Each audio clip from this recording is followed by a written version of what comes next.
Media provocateur Alex Jones got the jump on NBC's Megyn Kelly this week, releasing secret tapes of her pre-interview negotiations with him. Jones is the right-wing host of InfoWars, a show then-candidate Trump appeared on, praised, and tweeted about. Jones claims that he advised Trump during the campaign and that he still has the president's ear. To many, Jones is dangerous and a faker. Among the several conspiracies that Jones has promoted on his program is the possibility that the 2012 Sandy Hook massacre, the killing of 20 young children and 6 adults, was a staged hoax.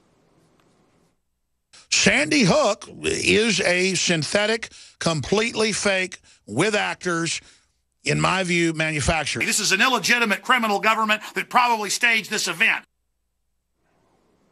This guy, Alex Jones, symbolizes everything I've been saying about men with microphones who enjoy outsized influence in our political debate. In his recent child custody court case, his wife tried to show that he was unstable by citing his on-air statements. His own lawyer claimed that Jones' on-air persona was a character like Jack Nicholson playing the Joker in Batman, that he is a performance artist. Jones immediately made videos of his own trying to counteract that claim. Then they go, oh, he says he's fake. That's, Alex says he's fake because he didn't mean that. Whatever. I'm about free market, cutting taxes. I 110% believe in what I stand for, and we're changing the world. We're the most bona fide, hardcore, real McCoy thing there is. Many expressed outrage over his highly promoted appearance on a national network show on Father's Day of all days. The president of Media Matters, which spearheaded the O'Reilly and Hannity protests, Angelo Carasone, told me he was troubled by this promotional photograph of Kelly and Jones riding in his car wearing mirrored sunglasses, saying it served to, quote, normalize and validate Jones.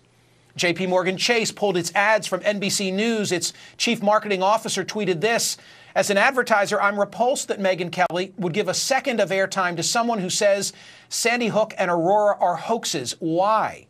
Rumors had NBC re-editing the piece to be tougher on Jones. Then NBC aired this promo in which Kelly challenges him on Sandy Hook. When you say parents faked their children's death, people get very angry. Yeah, well, I know, but they don't get angry about the 500,000 dead Iraqis from the sanctions, or they don't get angry about all the illegals. That's a dodge. No, it's not a dodge. The media never covers all the evil wars it's promoted, all the big things. That doesn't excuse what you did and said about Newtown. You know it. Here's the difference. I looked at all the angles of Newtown, and I made my statements long before the media even picked up on it. After it aired, Jones revealed that, fearing how he might be portrayed, he had secretly taped all of their interactions. He lives in Texas, where taping phone conversations is legal if one party knows about it. And in the video he released on Friday, Kelly can be heard promising him repeatedly that she's not out to do a hatchet job. Listen to this. I'll ask you about some of the controversies, of course, and you'll say whatever you want to say, but it's not going to be some gotcha hit piece. I promise you that. All I can do is give you my word and tell you, if there's one thing about me, I do what I say I'm going to do, and I don't double cross. Given the reach that he already has, the way to deal with Jones, in my opinion, is not to ignore him. It's for someone of Kelly's stature to expose him with factual information at odds with his outlandish viewpoints. But did she? Joining me now, Charlie Warzel, a senior writer for BuzzFeed, who's been covering all of this, including his latest, Alex Jones scoops Megyn Kelly and proves the media isn't ready for trolls. Charlie, has he already won? I think it's safe to say that he has been in control of this saga, this media circus, since the moment that Megyn Kelly and NBC announced. Actually, Alex Jones was the first person to announce this. He was the first person to tweet the photos of Kelly and himself in Austin, Texas. He's basically, other than NBC airing this promo, he's been sort of a step ahead and sort of setting the narrative. So I think as it stands right now, we've had a week of just crazy controversy. It's been very difficult, I think, on NBC and on Kelly. And so I would say at this point, he has won a little bit. I debated this on my radio program earlier this week with the audience. I am of the viewpoint, tell me if you think that I'm wrong, I am of the viewpoint that you do an interview like this, but you've got to be on top of your game. You've got to do your homework. You can't give an inch. But I don't like the idea of ignoring him and saying, well, we're not going to touch that kind of subject matter. I don't think that's the right answer. How do you see it? I think that's correct. And I think that especially when you're dealing with this, what I'm calling the pro-Trump media, this sort of apparatus that is online and on a lot of terrestrial radio that is sort of really vehemently working to push Trump's agenda. When you're dealing with this group, you can't sort of use the old media way of being a gatekeeper and saying, these people don't matter. We're just going to push them to the side. You're never going to hear from them, and there's no problem there. That assumes that they don't have a platform. Alex Jones has a very influential platform. So there is that argument that I think is incredibly valid that really holding them to account is going to help educate people. And that's the point to me, which is to say, whose ear and eyes does he command, right? You can't just write him off as being a guy who's off the grid. You've got to take into consideration that he has an audience, the audience is growing, and he's captured the attention of the commander-in-chief. That's what this is really about, I would think. I also have to believe that in the last 48 hours, there's probably been a lot of re-editing taking place over at 30 Rock to get ready for the airing of this.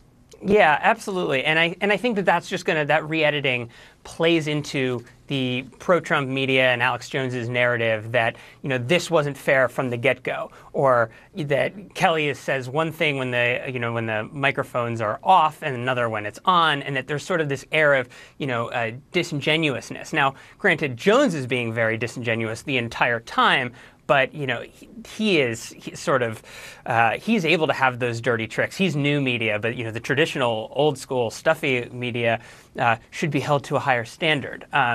But I think that this is really just an example of, as you said earlier, not doing your homework. NBC could have sort of really done the research on Jones, understood how this interview could go off the rails, and sort of structure it the right way. You did a profile in him. You interviewed 25 or 30 folks who either worked for him or had worked for him. You came away impressed with the profound impact that he did have on the campaign.